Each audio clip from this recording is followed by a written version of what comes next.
The Moon Crystal team finally has its ace. An off-field sub-DPS with quick swap residential shred. Here's a quick guide to the Moon Crystal sub-DPS. Linaea. Let's look at Linea's kit. Everything revolves around her summon, Lumi. Tap her elemental skill. Lumi enters super awesome form to attack.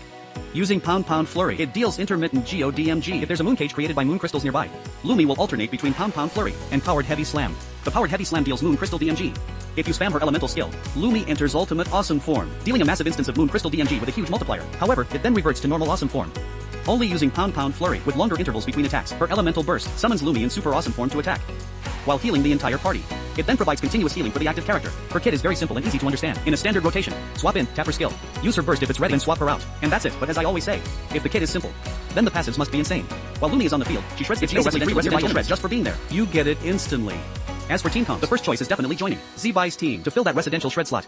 Zbai, Linaea, and Maiden. With Eloya or Goro in the last slot. Just pick whoever has higher constellations. If they're equal, go with Eloya. Of course, you can also choose to slot in an F. On top of the existing moon crystal reactions, you can trigger extra moon electrocharged reactions. Plus, NF provides her own shields. And off-field DPS. This adds a lot of comfort to Zbai teams. Honestly, since Maiden can fit into moon crystal teams now, Linaea and Maiden can form the Shanai duo. She becomes a versatile moon crystal flex unit that can be slotted into any Geo team. For weapon choices, her signature weapon is obviously the top. It has a crit DMG substat and provides massive buffs to Geo DMG and Moon Crystal DMG. The next best options are the standard 5-star bows like Aqua or Skyward Heart for the double crit stats. 4-star options, nothing beats the Favonius Warbomb. Even though Linaea herself doesn't need much energy recharge. In the current meta, being able to battery your teammates is the highest priority. For artifacts, either Morningstar or Husk of Opulence, but if no one else in the team is running Moonweaver, you should definitely prioritize the Moonweaver set. For the main stats on the last 3 pieces, go with DF Sands, Death Goblet, and finally, let's look at her constellations. C1, using her skill or triggering Moon provides 6 stacks when the team deals Moon Crystal DMG.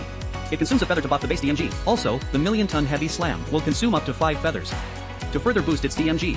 C2, triggering Moon Cage Harmony buffs the crit DMG. Additionally, the Million-Ton Heavy Slam will provide an extra crit DMG buff under the Moon Glow state. The Million-Ton Heavy Slam and Powered Heavy Slam will trigger an extra instance of Moon Cage Harmony. Moon Cage Harmony increases the death when Linaea is on their field. This death buff is doubled. C6. Her C1 effect gets a massive upgrade. The number of feathers gained is maxed out instantly, and the feather consumption is doubled. This makes the DMG 150 of the original value. Not to mention, in the full glow state, C6 grants an extra 25 DMG increase. Her playstyle is incredibly adding her to Zbai teams, while her raw buffs to Zbai might not seem much higher than a C6 or residential shred.